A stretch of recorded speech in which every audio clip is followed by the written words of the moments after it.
Welcome to O2E with Nick E, where we help take your experiences from ordinary to extraordinary. And if you haven't guessed it already, Lifetime Nation, we've got a performer, someone who is always on stage with us today. I'm so excited about this guest, a dear old friend. Not that she's old, but a dear old Well, friend. it's true.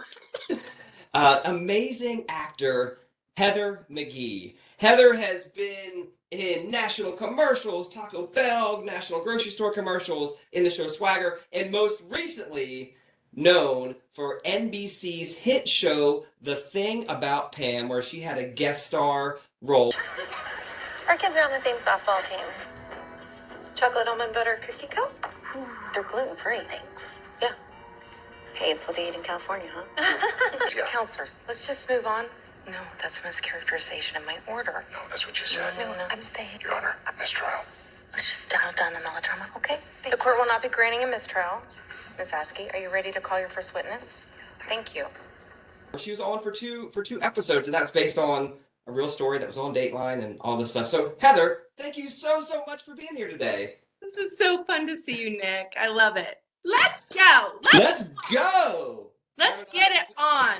We knew each other when we were small struggling actors. I'm still a small struggling actor, and No, you you're are not. you are the real deal. Never So a small person ever.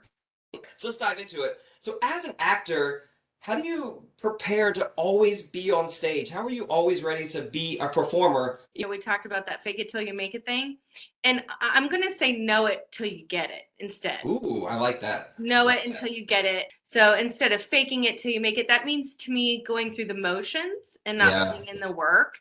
You have to put in the work, whether that means, you know, whatever kind of work that means. It could also just mean living life and enjoying yourself.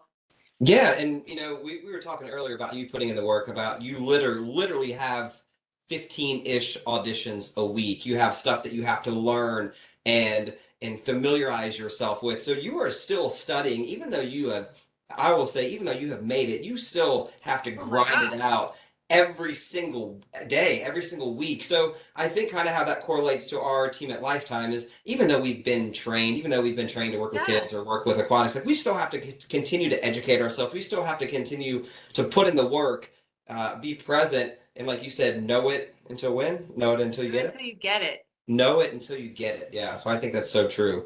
And talking about that hard work, talking about your preparation and your training, what are some things that you do to when you prepare for a role? Like Thing About Pam, we just talked about earlier, you were on location for 6 to 7 weeks away from your family, away from your kids, and you had to really, as the second that you got out of your trailer, you had to be ready. You had to be on stage. Oh my you had to be in the moment.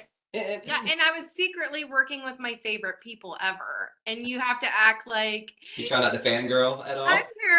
I'm here too. And so then it kind of makes you act weird.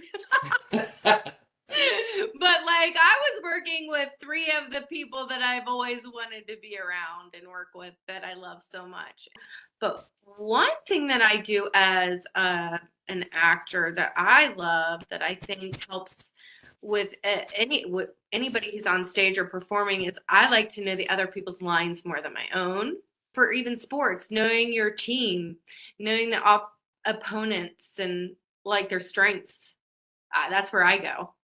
So and I always want to kind of bring it back a couple things. So knowing the people around you and what they're supposed to do. If I can kind of correlate that into Lifetime, if you're a camp counselor or you're a swim instructor or a lifeguard, just knowing the roles and responsibilities of everyone around you, knowing what they're supposed to do, and then you know what you're supposed to do, and then even bring it back a little bit even more when you were talking about being around those people that you really people you had always wanted to act with or be around, but knowing, I think, and I'm reading into this maybe, that you had to kind of, you said you were acting a little awkward, but I would think that knowing that you had to have the confidence to know that, you know what, you were there for a reason, you were picked for a reason, you have the skills, people believe in you. And I think about the same thing too when I think about our high school staff, our college staff, our moms and dads that are working, our grandmas. Like they're there for a reason. We believe in them. So for them to have the confidence that know that they have prepared, that they know what they're supposed to do, they know what others around them are supposed to do, and I feel like it's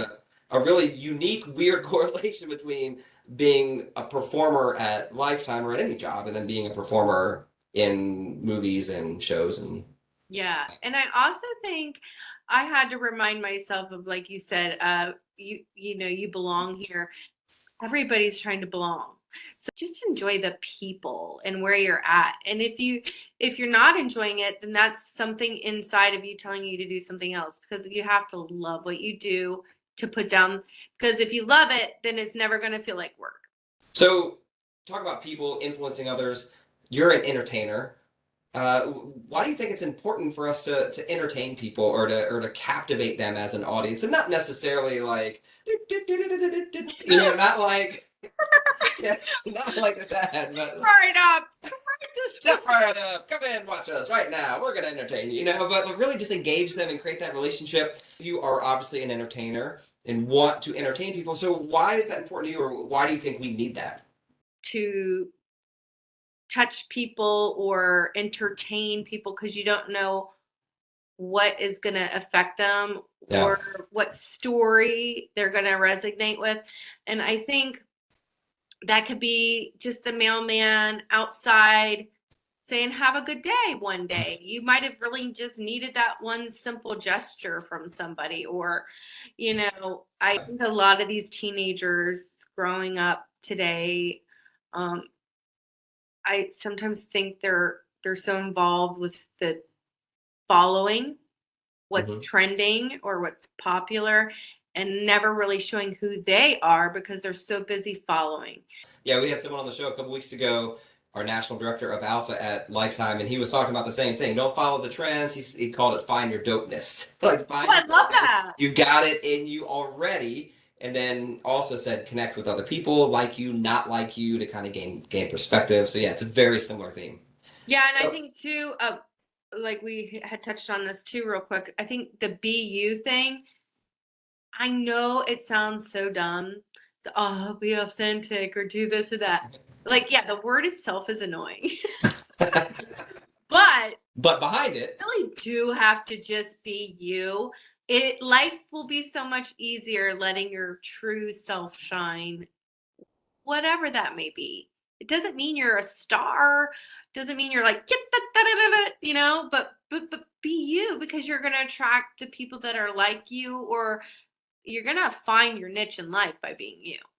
yeah, it's so interesting that you say that because I feel like sometimes we talk about being a performer or being on stage or engaging, and we immediately, again, go to the like, woo, yes, I gotta be like this, I gotta, yeah. And I feel like there's so many different kids who may associate with that, or the teens, and there's some who don't, Yeah. right? So I think what you were getting around to saying is that there's a performer in everyone, and it doesn't have to be crazy and wild. It doesn't even have to be outgoing, but there's a performer in you that can connect with someone, that can encourage someone, that can inspire someone, and you just have to find that and then and then be you, right? And then let Yeah. that just go. So, if you can remember, so your kids, I'm going to totally flip the subject here. Your kids came to Lifetime Camp years ago. Do you remember what their favorite thing about camp was? I'm just curious. I'm just curious Oh if my you can gosh. remember what their favorite thing was. Yeah. So, for me, camps have always been hard because my son is autistic. So Mhm. he gravitates towards walls. Mm-hmm. Walls or floors or ceilings. Never in the middle. Never in the middle. So, of course, I'm going to ask you to guess what he liked the best. He liked the rock wall the best. I remember, Yes. right? He liked And the like rock wall the he would best. do the Yeah, rock wall for 9 hours. he did love the rock wall. Yeah. Remember, I love which I'm Lifetime. glad you I've did. always loved Lifetime Fitness. Don't forget, not fake it till you make it. What are we saying? Know it Know it till you till get you it. get it. Know it till you get it. Hashtag it, tweet it, TikTok it, whatever you need to do. Hashtag Well, we wish you the put the most work in. Yeah, got to put the work in. So we hope to see you on a show soon. I know you've got some stuff coming out. I know we can't even talk about it because I know how that business works, but we hope to see you soon. So Heather, thanks again Thank so you. much That for your was so time. fun. Can we do this again tomorrow? Of course, yes.